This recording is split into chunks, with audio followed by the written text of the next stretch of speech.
You know, if this was another channel, the thumbnail would be me like holding a sonic screwdriver going, like doing a little pose, but no, we don't do that here. Doctor, hold your horses. Before we get started, just a little reminder, we are crowdfunding for my next film. It's got Hugh Skinner from Fleabag and Mamma Mia 2 in it. It's produced by an Oscar-winning production company. It's about trauma, you know the drill. We're very excited, we're doing well. We've got a few weeks left though, so if you'd like to contribute, have a look, just have a look, all right? I love you.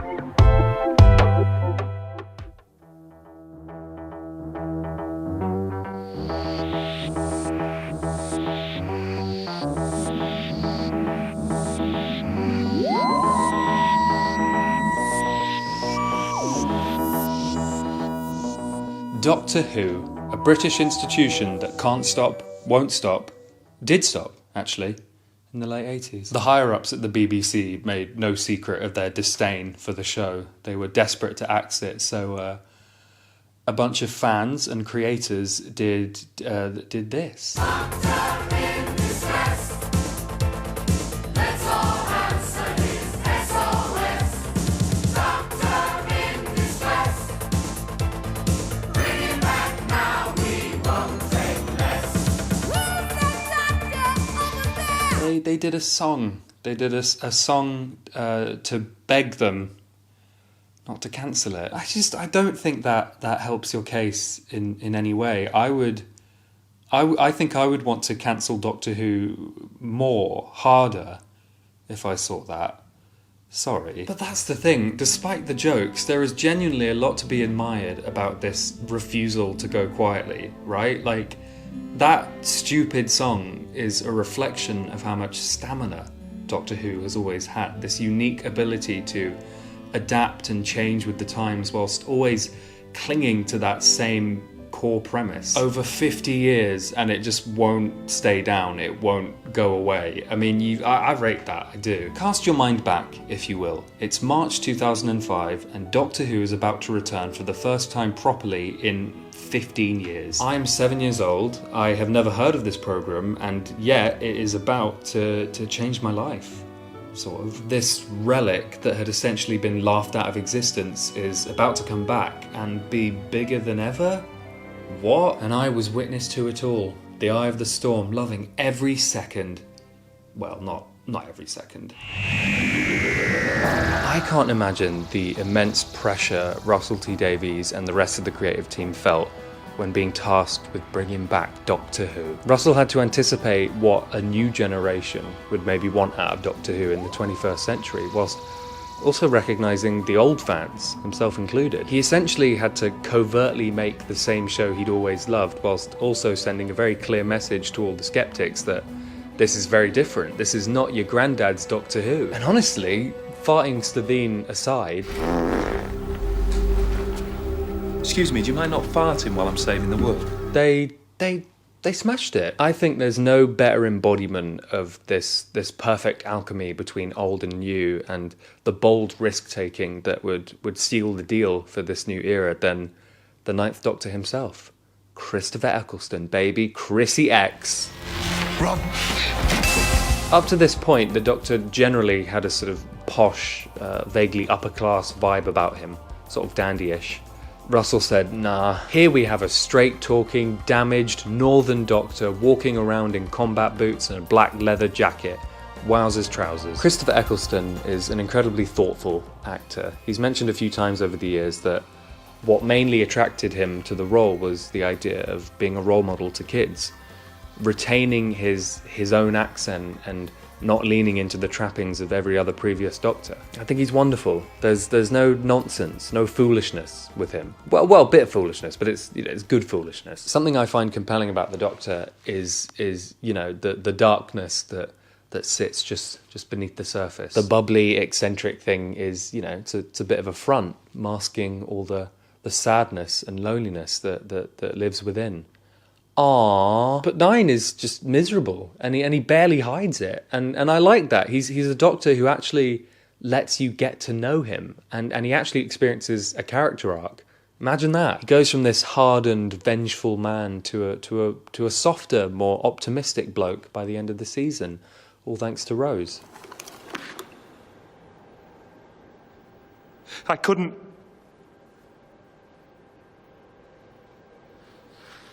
I wasn't.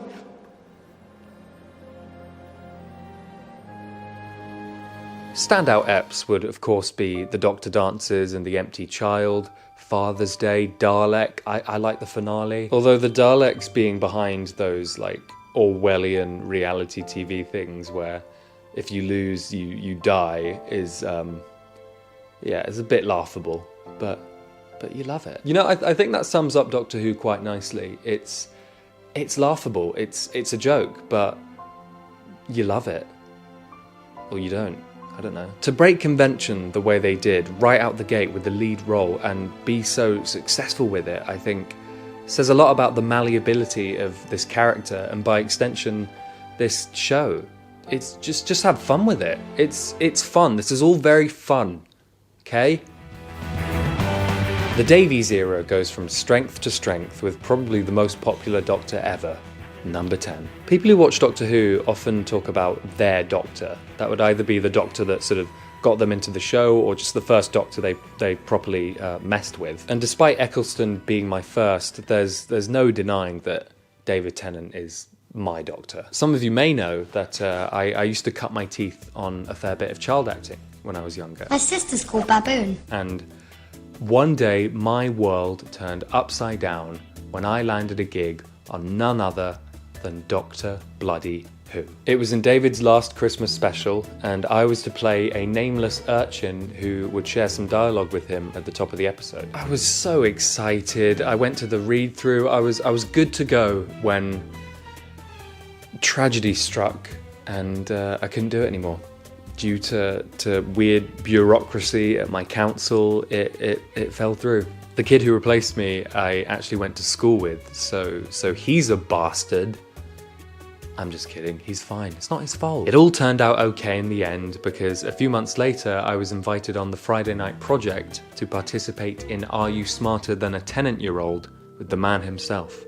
Thrilled. He chucked me over his shoulder, carried me around the studio, and as I got a whiff of his aftershave, I became acutely aware of the huge gaping hole left in my father's absence.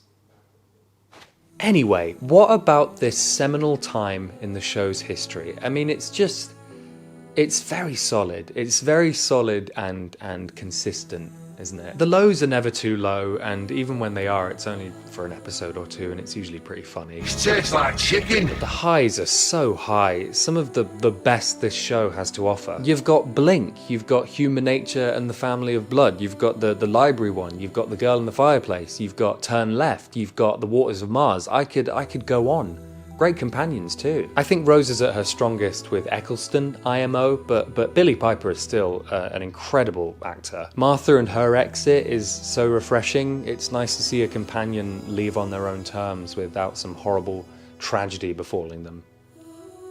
Well, I mean, her family was in prison for a year, but besides that. And Donna! We love Donna. She's the best one. She's the best one, isn't she? She experiences such character growth, and we have her to thank for Wilf, one of the best additions to the show ever. You know, I think that's something that the Davies era really nails is all the secondary characters, all the people who orbit the main companions. There's a nice sort of domestic vibe present throughout the Davies run. A lot of reverence and affection for our world, for ordinary people becoming entangled in this extraordinary scenario. But what about number 10? What about the Doctor himself, you ask? I will always have a soft spot for this incarnation, but I've definitely come to see him a bit differently as I've gotten older. People think of Tennant as being especially romantic and heroic and human, and I sort of disagree. Like yeah, all those traits are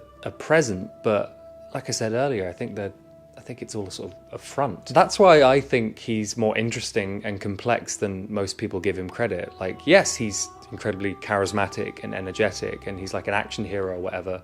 That's all great, but ultimately his time on the show is defined by failure and loss. His will to live is placed on Rose's shoulders because, you know, she's the one who rescued him from his Time War PTSD, but But when he loses her, I don't think he ever really recovers. His arc is essentially just him experiencing all these L's until he's like, all right, guess I'll die now. The inhumanity of the Doctor has always really interested me. I mentioned Family of Blood and Human Nature earlier, and you know, that two-parter is about the Doctor reckoning with his lack of humanity. It's horrible. For a long time now, I thought I was just a survivor, but I'm not. I'm the winner. That's who I am. The Time Lord victorious. He's not that great. He's got all sorts of character defects and various shortcomings. He needs therapy. It really is what he needs. The Davies era is a really strong one. It's probably the most coherent from beginning to end, and I'll always miss it. Yeah, I'll always miss it. I always cringe when number 10 gasses up some planet somewhere. Like, please calm down. The lightning skies of Kotapaluni's world. Diamond coral reefs of Gatav local. The shining seas of Megathlon. Crystalline skies blinking out of existence. Crescent Moon 9. The blinking, bleeding Medusa Cascade. New Doctor, new showrunner, let's go. Before he was handed the keys to the... I should say TARDIS. Don't really want to. Stevie Moffat had already written some of the best episodes of the show ever, and I think there's a lot to like about the Smith era. That first season, season 5, I think is one of the very best. I think Moff did a great job at repurposing what had come before to fit his own creative sensibilities. The Davies era felt very televisual, I think, almost soapy at points, but no, I love the more storybook fairy tale aesthetic present throughout the Smith saga. You know, a bit whimsy, lovely. The TARDIS crash landing in a little girl's garden and the Doctor embodying this sort of imaginary friend thing is very sweet and nice and warm, and I like it. As for 11, I love 11. People always say he's sort of like an old man in a young man's body, and yeah, pretty much. The journey of each Doctor's performance has always fascinated me. Like Capaldi, for instance, he evolves loads during his tenure. As for Smith, I actually think he's at his best in his first season. That's not to say he gets worse or the 11th Doctor depreciates in any way. I just, yeah, I don't know. In season 5, his quirk, I think, is kept to a minimum. He's a lot more stoic, a lot more methodical. He strikes a wonderful balance between the intensity of Eccleston and the swashbuckling of Tennant. Basically, run. He is consistently great and one of my favourites from start to finish, but I think whatever his gut was telling him in season 5, I think was very correct. And I think that rings true for the entire Smith run.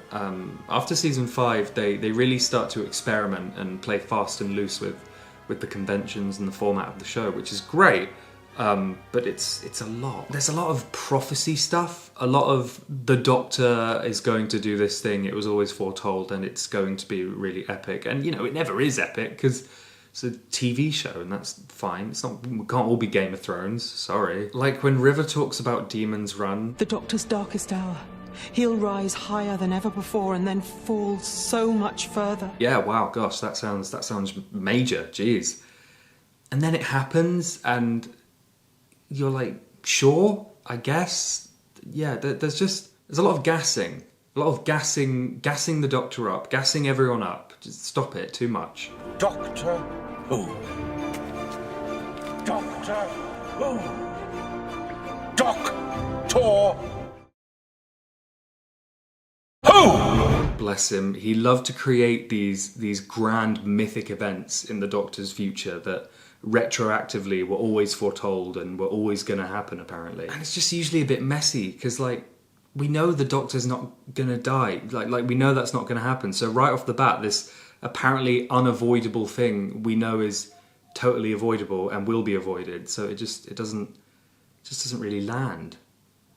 Bit like the TARDIS, always flying around, going to the wrong place. Silly thing. Also, yeah, the way Moffat writes women sometimes, they're always a bit like, see, get you, Doctor. A bit sort of wry and sexy. And so clearly written by a man. Yeah, I don't get it. This period in the show's history is definitely less consistent overall, but I don't know, there are so many big swings and wonderful little flourishes throughout that I wouldn't want to lose. Moff's an ideas man, you know, approaching everything with this boundless energy and ambition and excitement. It's like, I admire what this era is attempting more than I straight up love it. You know, it's really not that simple, which is oddly fitting considering Moffat's penchant for mind-boggling, universe-ending grandfather paradox stuff. So there you go. Vincent and the Doctor, Amy's Choice, Christmas Carol, The Girl Who Waited, The Doctor's Wife. Still plenty of bangers. Still very valid. Okay. When it comes to showrunners, one is not necessarily better than the other. They're just different, which I think is nice, and again speaks to the fluid nature of the show. On paper, it's the same thing. It still fits that broad template, but in execution, two totally different visions. And I like that. I think that's cool. 50th anniversary is good too. Saw that in the cinema. Capaldi, my guy. Let's go, baby. Number 12. I love Capaldi. We love Capaldi, don't we? A beautiful man, a beautiful soul, beautiful performance. I've given this quite a lot of thought, and of all the Doctors, 12 is the one I would most like to actually travel around with.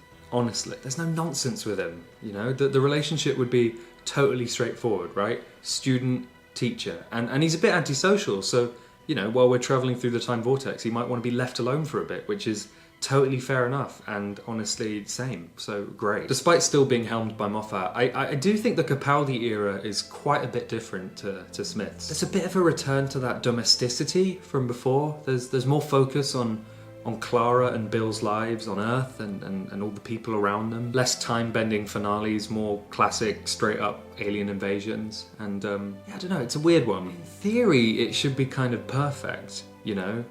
Retaining that cerebral Moffat juice and all its grandiosity and imagination whilst reincorporating some of the more human, relatable aspects of the Russell times. It sounds great. And it is good. As always, there are still banger episodes. Listen, Flatline, World Enough in Time, That Zygon Business, Heaven Sent. But I think it just been on for a while at this point, you know? The fresh modern reboot can only feel so fresh and modern for so long. It's no one's fault. Capaldi is truly magnificent. From start to finish, he just commands that screen. When you fire that first shot, no matter how right you feel, you have no idea who's going to die. You don't know whose children are going to scream and burn. How many hearts will be broken? How many lives shattered?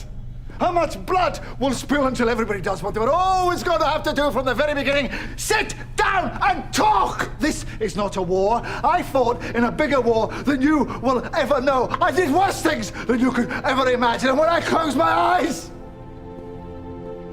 I hear more screams than anyone could ever be able to count. 12 does kind of embody more of what the Doctor was like in the old series, yet somehow he still feels very contemporary. I mean, he's wearing a hoodie. For God's sake. This run just feels more indecisive to me. There's less of a clear vision and direction. I can't look at anything ever again. I'm still blind. Here's the thing though. Maybe I don't care about that. Because Missy. Hello.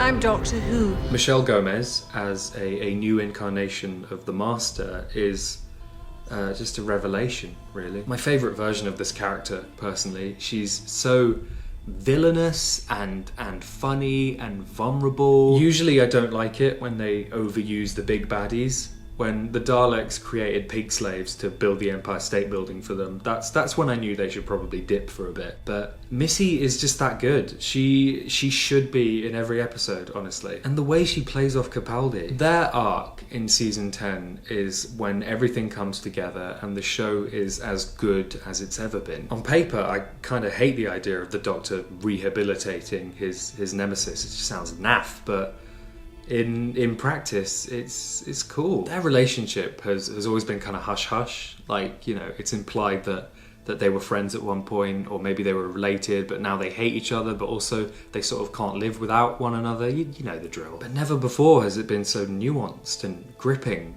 Missy almost becomes a companion. It's brilliant. And that's where Moffat is really at his best. When he takes these huge swings and they properly work and they properly land, the show feels so fresh, and it's like it's living and breathing. You can see it evolving and iterating right in front of you. I won't spend as long on this section because, I mean, it's not done yet. What I will say is I really rate the more stripped back approach in stark contrast to the last 5, 6, 10 years of the show, and that's good. Every time a new team comes on and takes the helm, I think it's really important to make a statement and make it your own. The vibe is more like educational in a way. I think it's sort of harkening back to the original intent of the show way back in the 60s. The Doctor here is very sort of back to basics in a way. You know, she's just this inquisitive time traveler teacher. Yeah, she's definitely less godlike and mythic. I mean, at least for the first season. There's less sort of adventure in a way, weirdly. Like I mentioned before, with all that like gassing up of like every moment and everything the Doctor does, that is sort of gone here, and that's cool, but maybe you need a bit of gas, just a little bit, not too much. This is definitely the biggest change the show has experienced since it came back in 2005, and you know, understandably, it's been a bit of an adjustment for a lot of fans. And I'm talking about the change in showrunner and creative team, not the Doctor's gender. Why does that matter? It's been on for 50 years. It's good to switch it up a bit. Who cares? Jodie's a great actor. Like, shut up. I think to some, this new direction is felt to be a bit kind of sterile and cold, while to others see it as more restrained and kind of mature in a way. And the second season, season 12, gives me real Rise of Skywalker vibes. Season 11 had no lore, and season 12 had maybe too much. What are you supposed to do? Yeah, like I said, we're still very much living in this era of Doctor Who. You know, this video is sort of meant to be a retrospective, and so I can't really reflect on this time because it's now. It's happening right now. So give it a minute.